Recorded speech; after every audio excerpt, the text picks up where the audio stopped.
Welcome to the Real Film Nerds Podcast.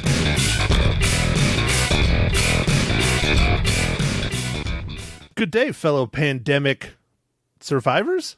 Yeah, let's go with survivors. And welcome to another incredible, not pandemic episode of the Real Film Nerds Podcast. My name is Matt. I am one of your dose hosts.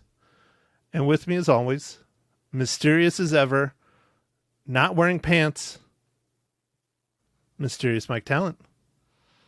Hey, everybody. Matt, I like that. I like that. Pandemic survivors. Pandemic survivors. Let's get more positive. Let's get more positive because they delayed Tenet for indefinitely. The new movie, the new Christopher Nolan movie, and I'm very sad about this. Damn, dude, you just kick right open with Pandora's box right at the start. No rest for the wicked. I was trying to keep things positive, and then I totally didn't. Well, clearly, you started out with, rainbows and unicorns, and then all of a sudden a shitstorm came out of nowhere. It's a shit monsoon, Mike. Yeah, I just wanted to have the double rainbows, and I am not having those double rainbows. Oh, dude, honestly. All right, so Tenet is indefinitely put on hold, which is horrible. So what the hell does that mean for the movie industry, Mike? Is everything just going to become a Netflix original or Hulu original or Amazon Prime original? Are we just all screwed forever having movies in movie theaters again? I don't know, man. I'm very worried. I'm worried about... I think AMC might not make it out of this. The longer it's delayed, the more and more they're in debt. They got like an emergency loan from somebody, but I mean, if the biggest one goes out of business, I don't know. We're going to lose a lot of screens. That automatically would be a big hit for the industry, at least in America, because all the screens would be people that can't be seeing the seats, and I don't, right now, definitely the other theaters aren't just going to pick up the other old, buy all the old AMC theaters. I mean, they might buy a couple, but I don't think it'd be right away. Everybody's scared. Who knows what's going on? Well, Mike, look on the positive side. I might be able to get a real legit projector for my house. Then I wouldn't even need a 65-inch TV. I could sit outside and project into the sky and watch a movie on a cloud. That would be a lot of fun, Matt. The issue would be the power bill that you would have to front for that projector bulb. 4,500 watts is kind of a lot, and that's like a crappy one. Oh, dude, I would just hook it up to all my airplane batteries. I just have all my airplane batteries put together, and I would just fire it up, and there'd just be this huge explosion, and there would just be no more, where I live in Prescott. The entire area would be wiped out. The area I like to call Paulden South. Man, what are those chemical? What kind of batteries are those? They are lithium polymers. Yeah, and dude, they would only last 20 minutes. You'd only get 20 minutes of a movie before shit blew up. No, it probably would be faster than that. Because they're intended for high discharge, at once kind of thing. That's why you, okay, so not to get too nerdy, but what you have in your cell phone is known as a lithium ion. It is the same chemical makeup to a degree, but lithium ions are intended to deliver a small amount of electricity relatively over a long period of time, where lithium polymer delivers a large amount of electricity over a short period of time. So that's how I have my airplanes that have thrust to weight ratios that are 5-to-1 and 3-to-1 and stuff like that, because it's just dumping tons of power out. Oh, it kind of sounds almost like a capacitor. Yeah, kind of, in a way. It's just different. It's a different chemical makeup of the actual battery itself. And that's why lithium polymers are actually extremely dangerous.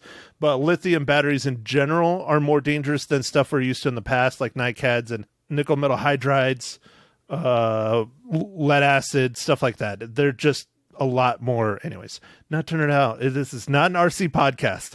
But but yeah, I had to learn a lot about battery chemistry and makeup and stuff for my hobby, because it went from using nitro, which is a mixture of oils and gasoline and stuff to run model airplane engines, to now everything is electricity and full-on gasoline.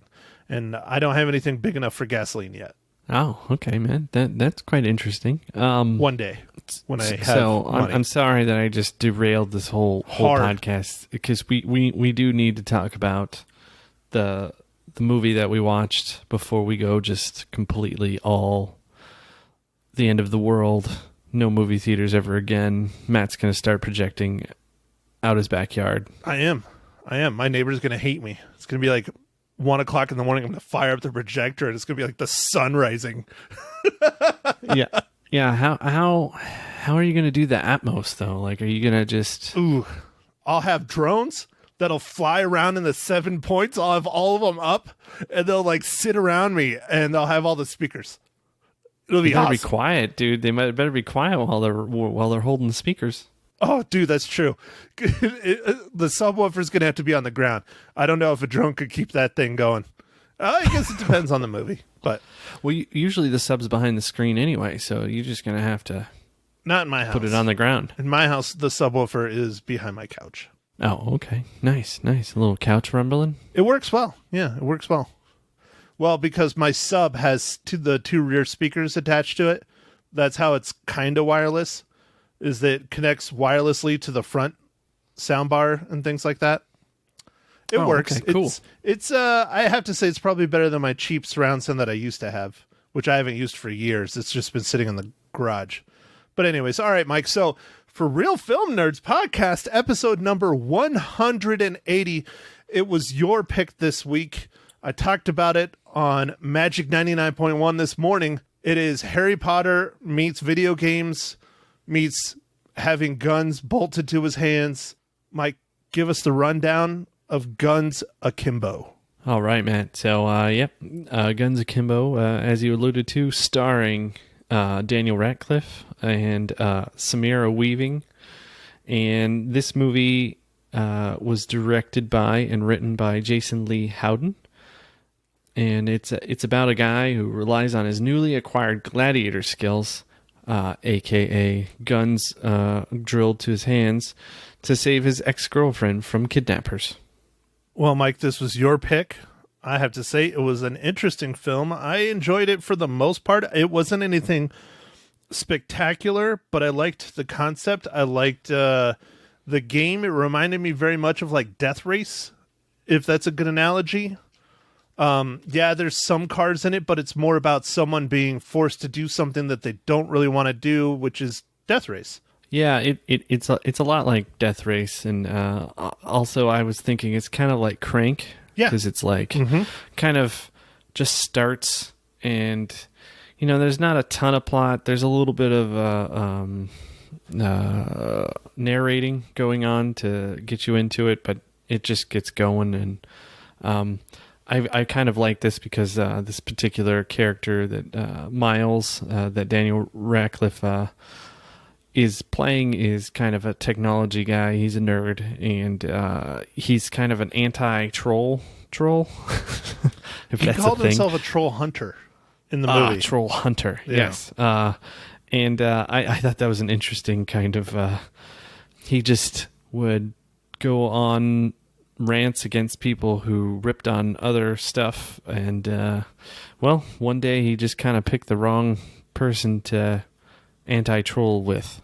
If I remember right, he was trolling one of the Schism videos, and he was. The Schism admin pops in and goes, "What are you doing?" and starts calling him out, and then finds his IP address. And that's like Hacker 101 thing, man. If you're going to talk any kind of shit like that, especially with people that know what they're doing, oh, dude, you got to hide your IP address. You got to use a VPN. Yeah. IP addresses are just like phone numbers these days. They're all categorized, and everyone pretty much has a very good idea of where you're at based on your IP address. Right. It was very realistic, that part of the film. But yeah, no, I thought it was kind of fun. Because he just like sit around, drink some beer, and just gets mad at other people who get mad at other things. So I thought it was kind of funny. I don't know. Well, and then he gets drunker and drunker throughout the evening, getting meaner and meaner, and then he woke up in the morning. He's like, "Oh no, what did I do?" And that's when he gets a little knock on the door, and the people from Schism come and get him. Yeah. So Anyway, Matt, I don't know. I kind of like this movie. It's a little silly at times.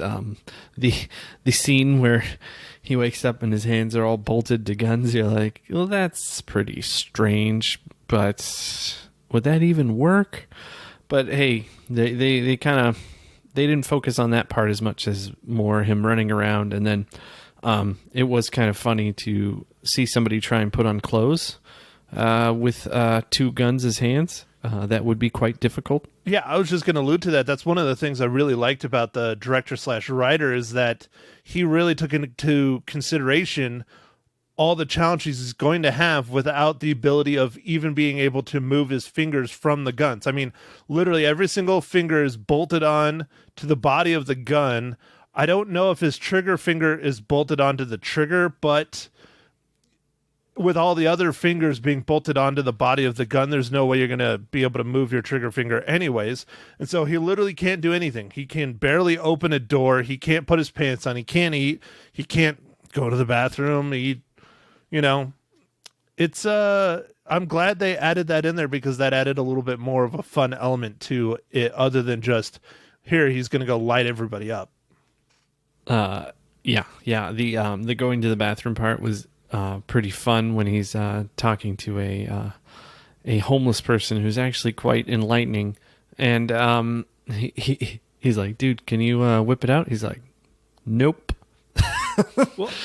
well, and that's one of the ones that's played. The homeless guy is played by Rise Darby. He's a fairly famous comedic actor. He's been in a bunch of stuff. Typically a character actor. Jumanji. Yes, he was in Jumanji. He was also in one of my favorites that it's a newer Jim Carrey film. Trying to remember the exact title of it. It's the one where he always has to accept whatever people tell him to do or ask him to do. He can't say no. Liar? Huh? Is that Liar Liar? No, it's not Liar Liar. That's why I'm messing up the title. But he works at a bank. That's that one where he's the susceptible to suggestion. Not susceptible. He can't tell people no. He has to say yes. Yes, man. God damn it! How did I? Oh yeah. How did we forget this? God, I feel old. Great name for a movie. Ah, geez, we're terrible. Anyways, yeah, Yes Man. And that's a newer Jim Carrey. It's still not like brand new kind of thing, but he's in that and he plays the bank manager, and coincidentally, he throws a Harry Potter party. But I really enjoyed him in that one. He's been in a bunch of other stuff as well, always just kind of smaller side characters. But that's one of the problems I had was like, here's this dude, big name actor. He's a homeless man that they keep cutting to. Harry Potter himself only has one interaction with him, and he's very enlightening, and he knows way too much, and he gives him a hot dog covered in mustard that's been sitting there for 8 or 9 days, and he's a vegan and all this stuff, and it was a very weird scene that I don't know if really needed to be in the movie, and it's kind of a waste of a really good actor, and I don't know, that's just one of those things that I had an issue with. Kind of like, there's some lines in here that are really good, really good, that Samara Weaving drops. There's one towards the end where she has a couple of her fingers blown off, and the line that comes out of her mouth caught me by surprise, and I laughed for a while. For a good long while. So there's like pieces of gold like that in here, and then there's some that are just bad. They're just really bad. Or like in the beginning, like when he's first getting hunted and he runs to his office, one of his coworkers pulls out a Nerf gun and shoots like Samara Weaving in the head with the Nerf gun. And I just was like, dude, I've been there. I've done that. I have that exact model at work. I've hit people in the head with it. Yeah, there's things in the movie. It's not perfect, but I enjoyed it. So, it to me, I kind of saw this graphic, basically the graphic for the movie, just on Prime, and I was like, why not? And I just watched it, and I was like, oh, that actually wasn't too bad. So no, it was funny. I'm not saying it's a bad movie. I'm just saying there's parts that are really good.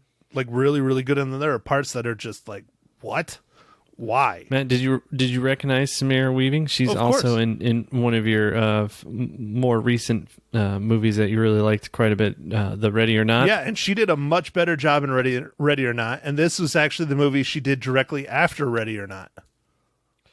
Oh, interesting. Yeah, I think she did a much, much better job in that movie. I'm not saying that she didn't do a good job in this one. She did fine.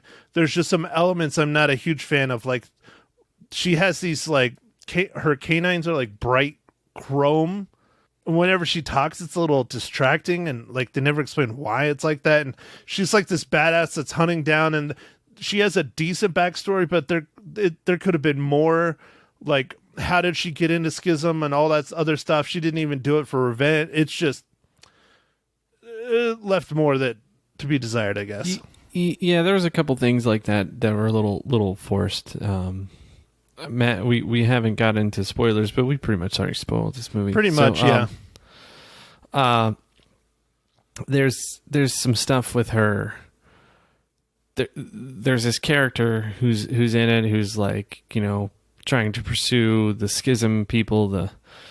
He's a police officer, and then all of a sudden they have this weird tie-in that's probably not even granted. Like, I don't know if they should have had that in there, but you know, it ends up being her dad, and you're like, what? Yeah, it was kind of ridiculous.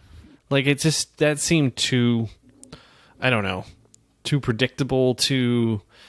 They didn't need to do that at all. Like, it would have been fine to just have some driven cop chasing, like, I don't know. I guess it helps later on when the two characters end up trying to partner up because he can try and relate to her. You know, I don't know. I don't know, dude. I don't know. It seemed odd to me. That was a very odd. It just didn't seem right. Like, it just seemed kind of thrown in there. I don't know. Yeah, like it was a last minute decision. It's just not. It's another one of those decisions that I mean, we could blame the writer and the director because it's the same person, but it just is one of those things that it's like, okay, fine. So, Mike, I noticed you seem quite parched. Yes, I am always parched, man. And, you know, I think I should ask you what you are drinking, and I will gladly tell you what I'm drinking.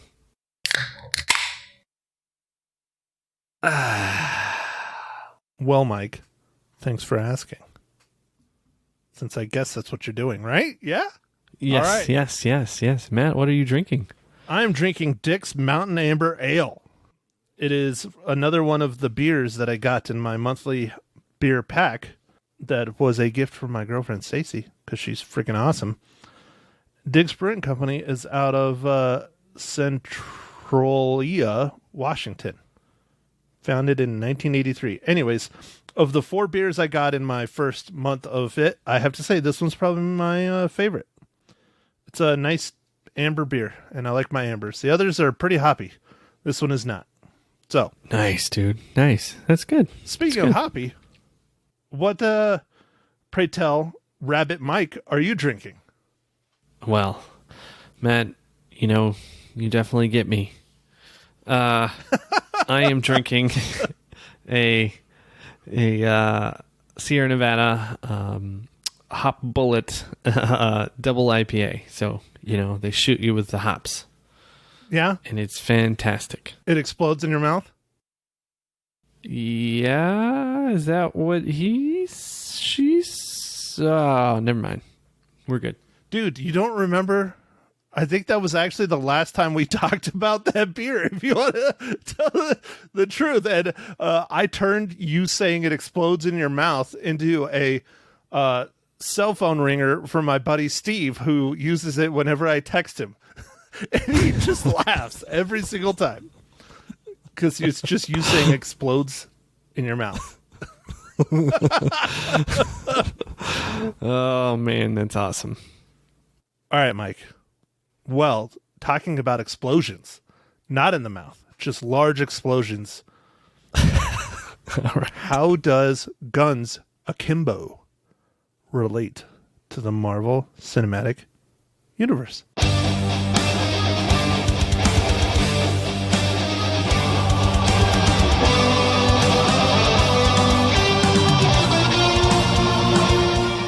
Well, man, Thanks for asking.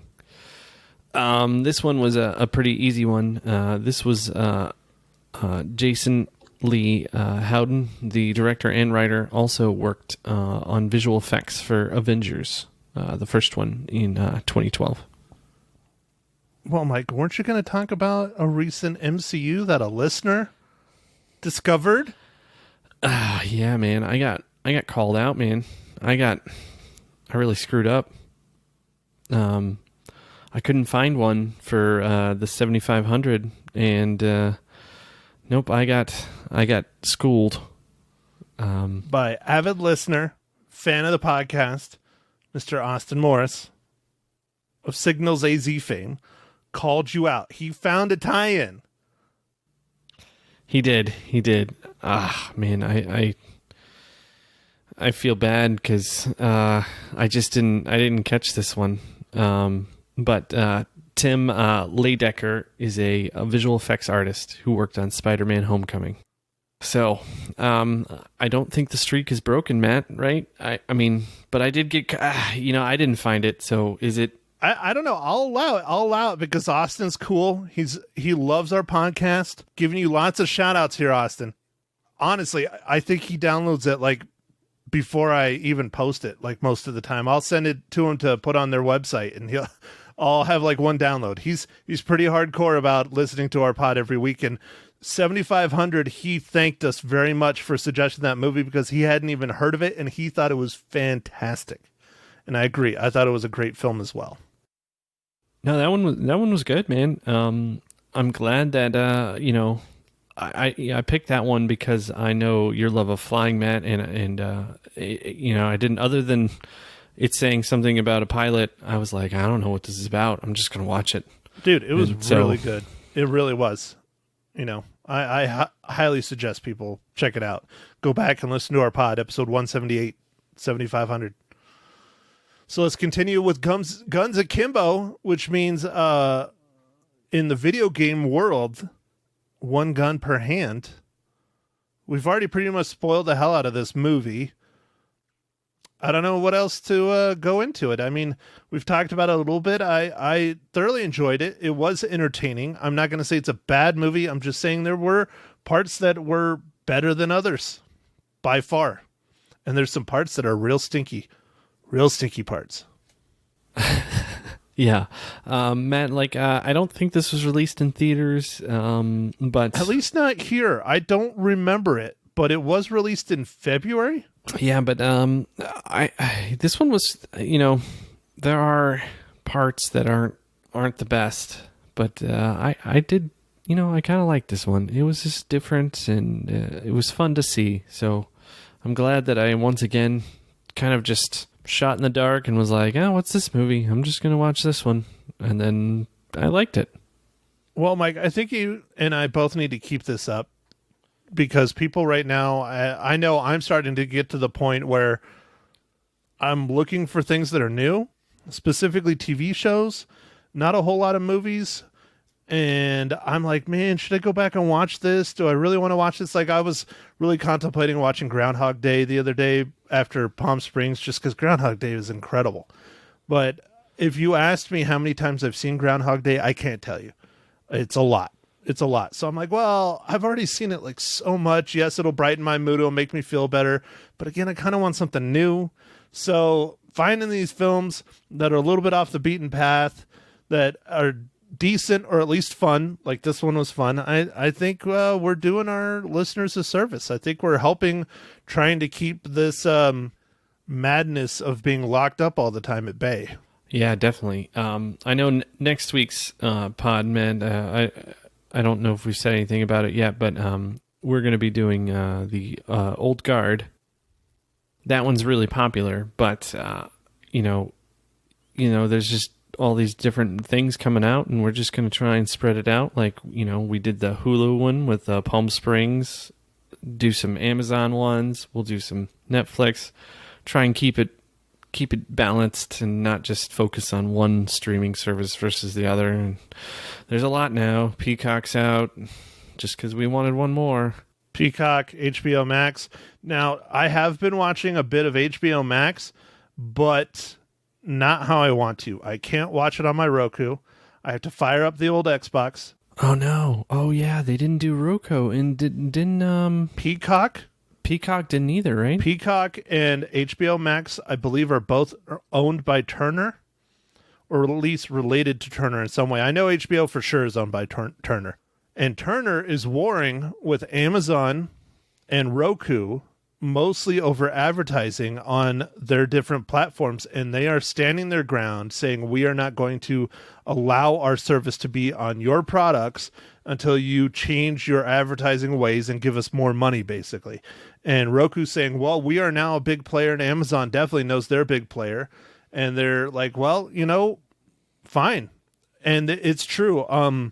With the Amazon TVs and Roku's being built into TCLs and all that stuff, the majority of the market is for streaming devices is on Amazon Fire Sticks or Roku devices. So I think they're shooting themselves in the foot. I think it might be a battle right now, but I think Roku and Amazon will win the war here in the next month or two, because they're both very expensive. It's HBO Max is $15-$16 a month, something like that. I think they're gonna have to give in, because like Roku dominates. They just have a good interface. They have reasonable prices for their streaming things, even if you don't buy like a TCL or some other TV that's driven by it. And then Fire Sticks are also really, really, really popular. Fire TV is, I think it's okay, but I think the sticks are very popular, partly because of their price. And Amazon's totally cool with losing tons of money on hardware. So yep. They would rather you watching their stuff or some of their things and then making money off of the hardware. So they're willing to take a loss on that. Speaking of warring services and things,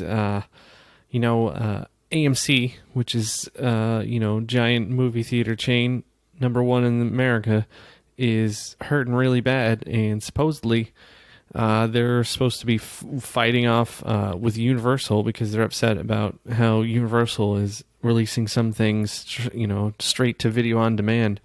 But I don't think this is the time to pick the fight. So I think what's going to happen is they're either going to replace their CEO, or they're going to walk back those comments and be like, well, just kidding. We kind of need as much as we can get, especially if we can only operate at 50%. So we're okay again, Universal. You guys are great. Well, didn't this all start with, I can't think of the frickin' movie. You remember? Trolls. Trolls. Yeah, Trolls. Because Trolls is a Universal movie, right? Trolls World Tour. Right. And it's a Universal movie. And AMC got pissed that Universal basically called out AMC over this whole debacle and all this crap, and saying, oh, well, we don't need the theaters anyways, especially AMC. Like, I think they even actually named AMC in the comments, like the CEO or the CFO or someone like that. And that started this whole war. And so basically it's gearing up. It's getting worse. And I know, Mike, you're a huge fan of Universal, especially their theme parks. As terrible as they are, and they just keep making them, I kind of like the Fast and Furious movies. They're ridiculous. They're so ridiculous, but they're kind of super ridiculous. They're kind of a guilty pleasure, and I like just watching them. The last one was so off the wall. I think I told you I'd never seen all of them since the second one, the third one, which was Tokyo Drift. Yeah, you did. And then I sat down, and they were having a marathon of them on USA, and I have a DVR with my AT&T Now, which used to be DirecTV now, and I recorded all the ones I hadn't seen and sat down and watched them over, I think, a period of a month. And I have to say, they do grow on you just because how freaking ridiculous they are and how cool the cars are they have. The action stunts and stuff, everything has to be bigger and better every time. It's almost like a Bay-Bang. Yeah. It's just when they're jumping cars in Dubai to building different buildings, you've reached the peak. Man, is that awesome. I think my favorite out of all of them was Fast 5. I think Fast 5 was probably the best. Nice, man. Because they're coming out with, I think, F9, I think is what it's called. Fast 9 or something. Well, it was supposed to be out this summer, but thanks to, Rona, She's a cruel mistress. Yeah. Those movies, I mean, this isn't crazy, but those movies make like $1 billion worldwide. So for Universal, it's huge. Yeah, and they do. It's insane. If AMC cuts out their seats, you know, they're going to be doing themselves a disservice, and they're also going to be hurting Universal. Now, Universal seems to be like, whatever, we'll just make it up in the streaming or something. But I don't know, man. I feel like those first couple weeks in the theater, get that premium money. I don't know, man. We'll see. Because, you know, you and I will be there. We'll be there for the first week it's in the theaters, especially since I caught up, you know. So I'm sure F9, F10, I mean, how far do they go? F12? So they're going to have to stop at F12, according to my keyboard. No. They will stop making them when they stop making $1 billion. And so far, it doesn't seem to be happening. I think the world over loves them. They're so ridiculous. They're so action-packed. They go all over the world. They do just things, and every time it's just like more and more ridiculous. Like, how did The Rock get in there? And Jason Statham, and like all these people who aren't even characters are all of a sudden in there, and now it's even bigger. And well, isn't like one of the big things about F9, not to keep going about this ridiculousness, but F9 is that Han comes back. And how the hell does Han come back when his car blew up? You know, Letty gets killed off in one of the movies, and then like 2 movies later, she's back. It's true. So whatever. You know, Michelle Rodriguez's character, Letty, is like, her head's blown off, and then she's back with amnesia. I don't know, man. Whatever. It's like almost like a soap opera. Some good just drugs. Like, well, we want that character back, so let's just back that up a little bit. She has amnesia. Everything's good. Go. Well, when it comes out, we will definitely probably be reviewing it. Oh no, we will for sure review it, Matt. It might not be that much fun for you, but I like it. We did Hobbs and Shaw. And I have to say, all the Fast and Furious movies, even the really bad ones, are better than Hobbs and Shaw. I was really disappointed with Hobbs and Shaw. But again, Hobbs and Shaw is part of what inspired me to watch all the other Fast and Furious movies, because I wanted to figure out how the hell The Rock and Jason Statham were introduced to this world. And I found out. Hobbs and Shaw is not great, although there's some okay parts. I enjoyed the back and forth between those two characters, but no, overall that movie is just weird. Like the whole like going to you know, Samoa and doing all these whatever. But anyway, it was just action, just to be action. There is almost no plot. Like, that movie is very low in plot.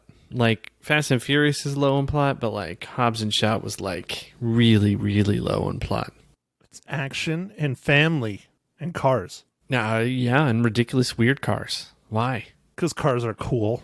Yeah, it was like you know, Thunderdome or you know, it was like Mad Max style cars, and you're like, okay, that's cool. What are they doing in this movie? Dude, I cannot wait for that, because there's supposedly going to be a sequel to Fury Road coming down the pike. I don't think it's going to have Charlize Theron in it, but if they stay the form of Fury Road, oh, dude, that's one of my favorite modern movies was Fury Road. That thing is just incredible. Now, The Fury practical Road stunts was really cool. It took so long for them to make it, though, Matt. That makes me nervous that they're going to take a long time to make the next one. Well, especially since they can't do anything right now, thanks to our mistress, Rona. Anyways. All right, so Mike, we were like way off topic.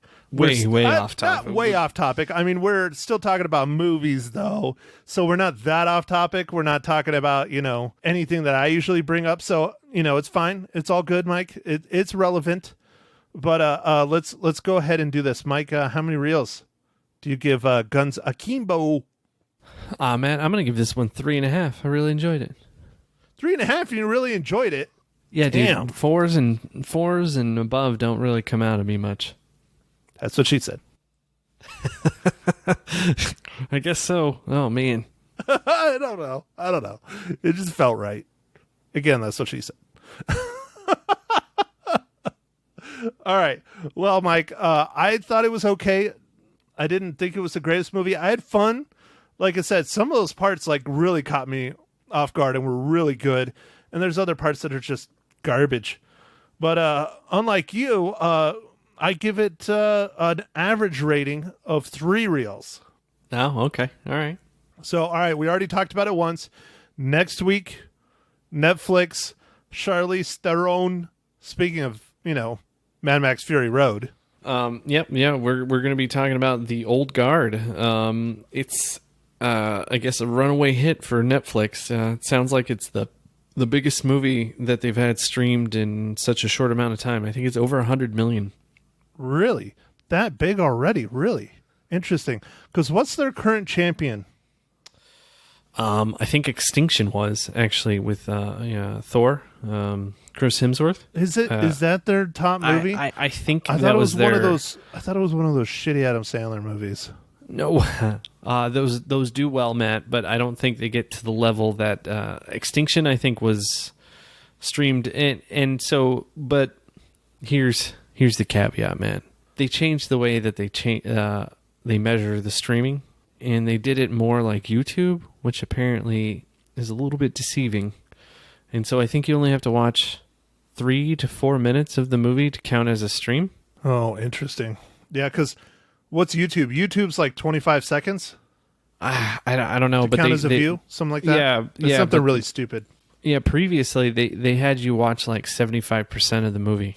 Yeah, see, I think it should be a percentage. I like that, instead of just being like a set time. But I don't remember the exact time, so I'm sorry if someone is listening who knows the exact time. But it's not very long now, so some of these numbers that might sound a little bit grandiose might not be 100%.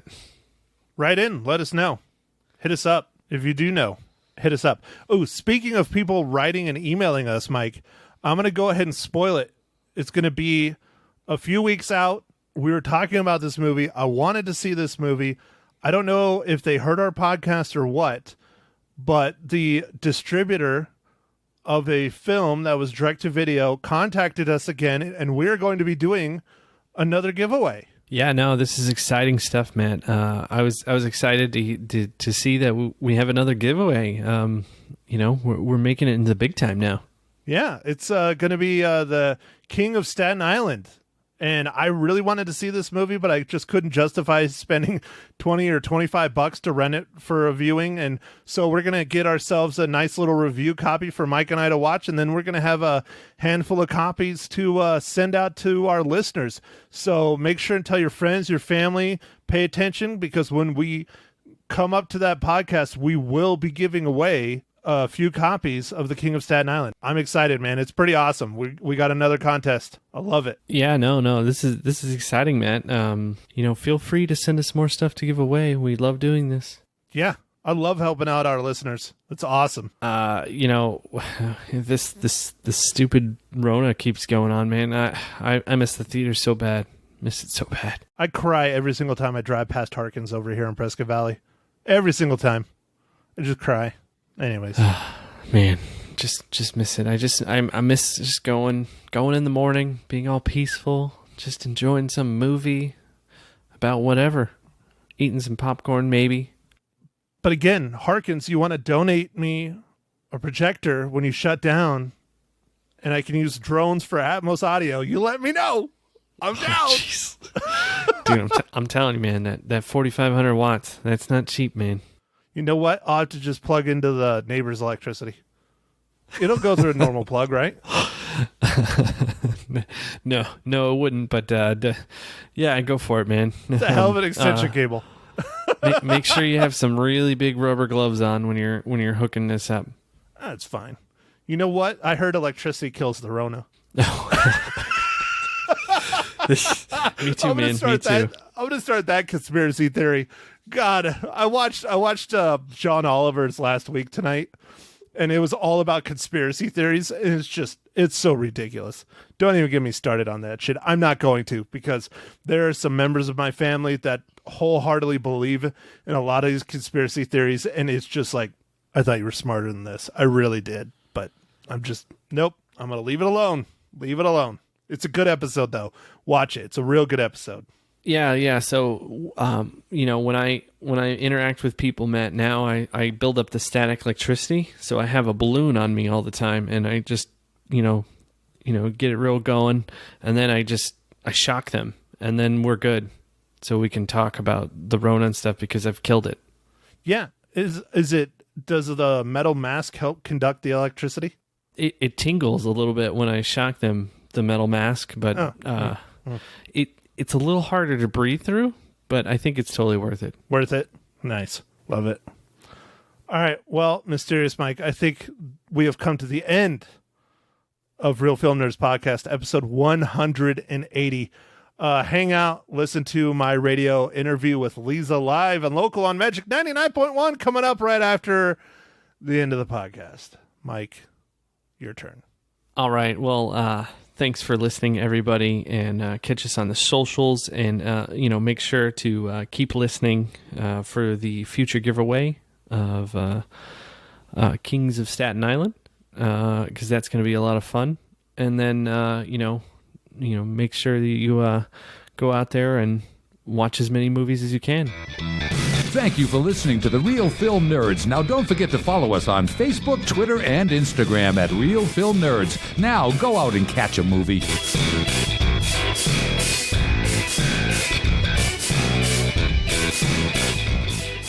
Good morning, Magic 99.1. Who's this? It's your bestest movie buddy. Hey, bestest movie buddy, Matt Hinshaw from the Real Film Nerds Podcast. How you doing? I'm hanging in there. How are you doing today, Lisa? It just feels like I haven't seen you in like half a year or something like that. Well, I'm just glad I have Facebook and I can look at your face on the Facebook so I know that you exist. Oh, aren't you a sweetheart and a liar? But anyway, so I have to tell you, I watched a movie this weekend and I was very, very, very disappointed. I don't know. Whoa. I don't know if you've reviewed this movie, but it was Uncut Gems. Did you review this for us? Yeah. Yeah. And I watched it in the theaters. It was one of the last movies. I didn't love it, but I loved Adam Sandler's performance. Okay. All right. Fair enough. Because you know what? I always get on Rotten Tomatoes to see, what it got on the tomato meter. And it got 92%. And I was like, oh, that can't be bad, right?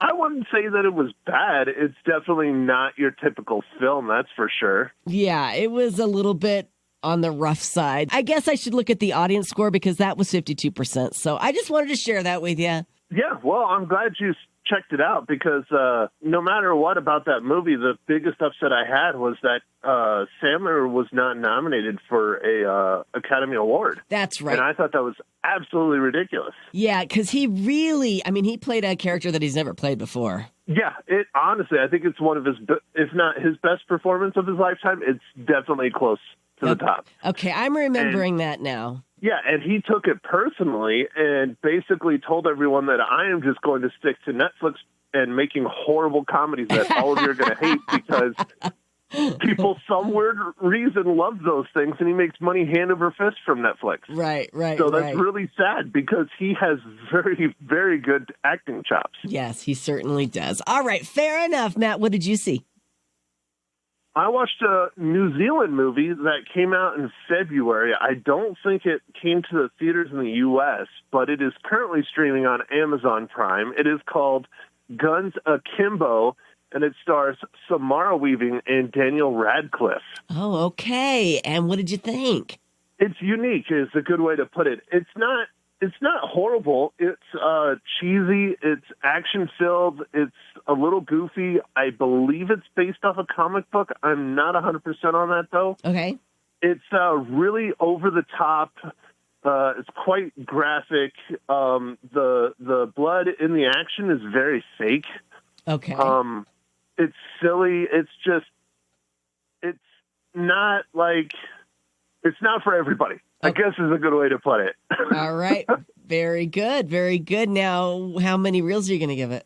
I give it an average score. I give it 3 out of 5 because, like I said, I did actually enjoy it to a level because of it's just so zany and has some video game elements to it, and it's a little dark. It's a little twisted. and Daniel Radcliffe, Harry Potter, Right. running around shooting people with guns attached to his hands. I mean, it's just strange. Yeah, strange is probably a good word. Yeah, I mean, like I said, it's a unique film that if you're into action films and you're okay with a little bit of gore and you're okay to suspend disbelief quite a bit, it's basically this criminal organization comes up with a way to hold real life versus modes where people shoot at each other in open streets, and it's just Jeez. yeah. Yeah, you know what? I think I'll pass on that one. I think I'll pass on Guns Akimbo. Yeah, it's not for everyone. All right, very not for good. everyone. Very good. What are you going to watch this week? This week, out on July 10th on Netflix, it's the new Charlize Theron movie. It's called The Old Guard. Ooh, The Old Guard. It's got to be good if it's got Charlize Theron in it. Yeah, I've loved a lot of her films, even the ones that critics and other people didn't like Atomic Blonde. I really like that movie. She's very good at action. Yes. And this is quoted as an action adventure fantasy.